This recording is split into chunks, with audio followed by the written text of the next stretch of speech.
Ayat yang ke-36 pasal 23. Yoyakim berumur 25 tahun pada waktu yang menjadi raja, dan 11 tahun lamanya yang memerintah di Yerusalem. Nama ibunya ialah Zibuda binti Pedaya dari Rumah. Pasal 24 ayat 8. Yoyakin berumur 18 tahun pada waktu yang menjadi raja, dan 3 bulan lamanya yang memerintah di Yerusalem. Nama ibunya ialah Nehusta binti Elnatan dari Yerusalem. Ayat 18 pasal 24. Sedekia berumur 21 tahun pada waktu yang menjadi raja, dan 11 tahun lamanya yang memerintah di Yerusalem. Nama ibunya ialah Hamutal binti Yeremia dari Libna. Saudara menemukan apa? Setiap ada pemimpin yang disebut siapanya? Ibunya. Ibunya. Saya ajak saudara berpikir begini. Kalau 2009 nanti Indonesia akan memilih seorang pemimpin.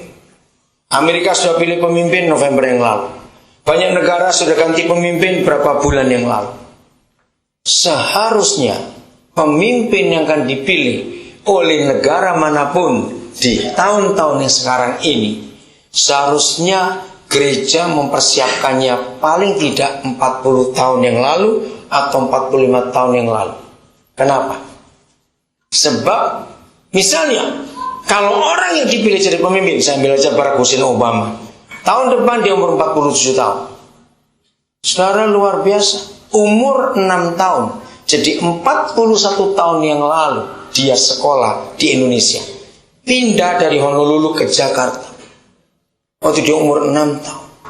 Umur 10 tahun menjelang 11 dia dipulangkan ke Amerika ikut neneknya dari pihak mamanya. Karena dia punya adik tiri dari bapak orang Indonesia. Berarti 40 tahun yang lalu ada guru-guru SD negeri Cikini yang ikut mempersiapkan dia jadi pemimpin. Ngerti contoh ini, saudara?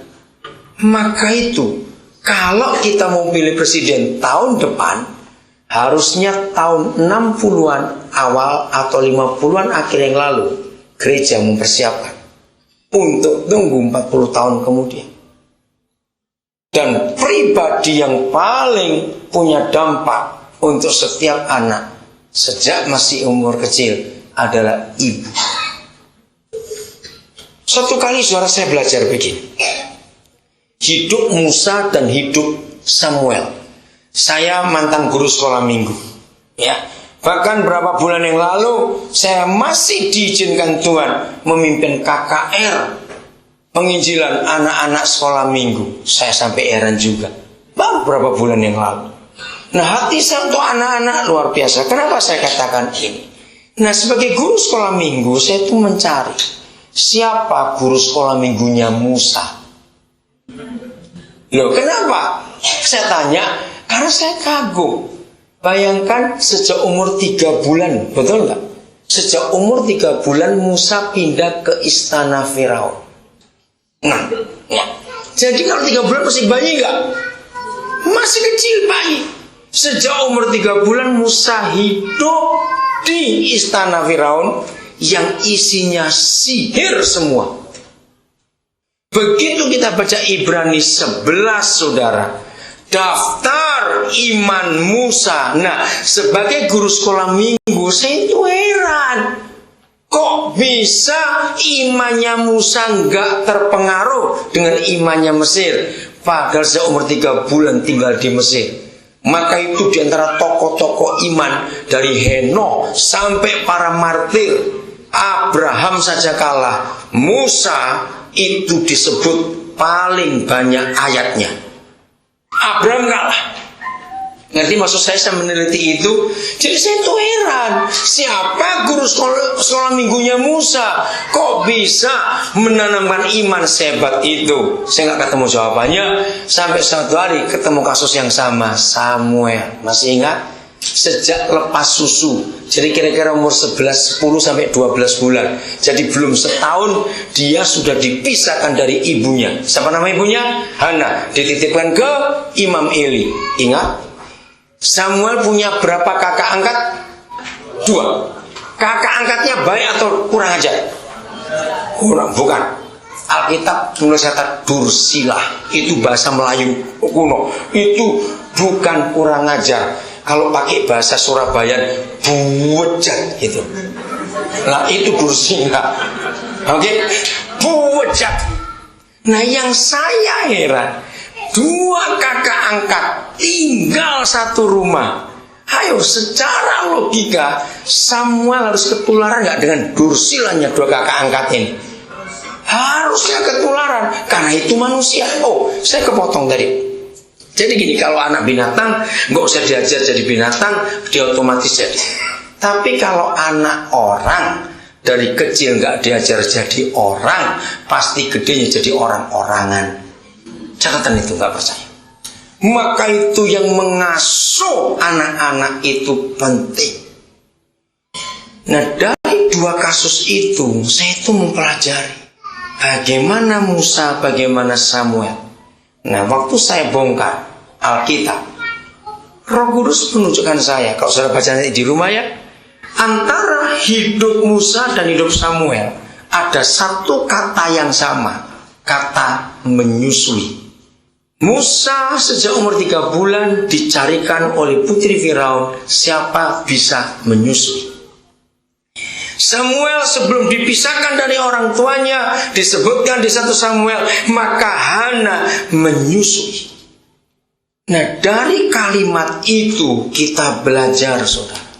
Ternyata ibu-ibu, saya gabungkan dengan tradisi Jawa dan banyak suku juga di Indonesia sama. Mengapa orang-orang tua dulu, sekarang jarang saya dengar ada ibu-ibu nyusui itu sambil nembang. Tahu kata itu? Ya orang-orang tua pasti ingat. Di desa-desa dulu saya perhatikan, semua ibu yang menyusui ternyata itu nyanyi. Bukan nyanyi-nyanyian yang umum. Nembang, tahu kata nembang ya? Atau apa ya bahasa lain itu? Ngitung. Ngitung itu Surabaya. Oke, pokoknya gitu. Tapi yang mengagumkan, setiap kalimat yang diucapkan dengan lagu-lagu itu pasti harapan untuk anak itu. Saudara, dalam kebenaran itu saya belajar. Ternyata waktu setiap ibu menyusui anaknya, sambil anak itu minum, ternyata kata-kata ibu itu terekam kuat di alam bawah sadar anak itu. Maka itu Musa dan Samuel gak terpengaruh lingkungannya, sebab mamanya sudah mendasari dulu dengan kata-kata yang kuat. Maka itu Musa sampai besar ingat, aku bukan orang Mesir. Dia tahu siapa dirinya, ternyata kata-kata mamanya. Maka itu kalau ada ibu melahirkan malas netei, tak tembak kon.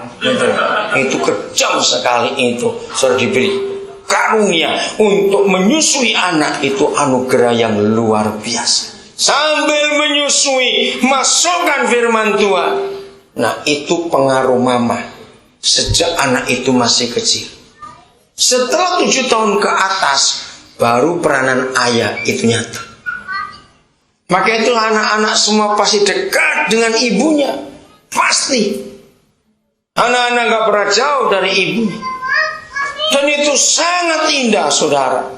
Maka itu kalau ada ibu hobinya ngomel aja, dilon anak gak cerewet, itu pasti sudah. Karena anak itu belajar dari mamanya ngomelan begitu.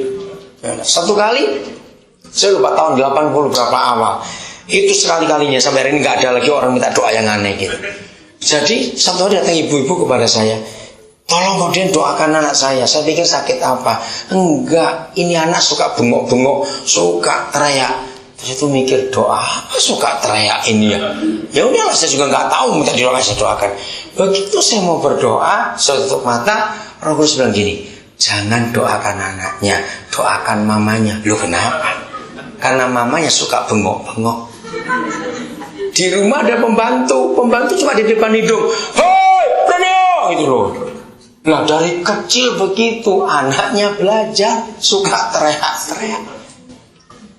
Jadi pengaruh mama itu hebat sekali. Maka itu jadi apa anak-anak itu?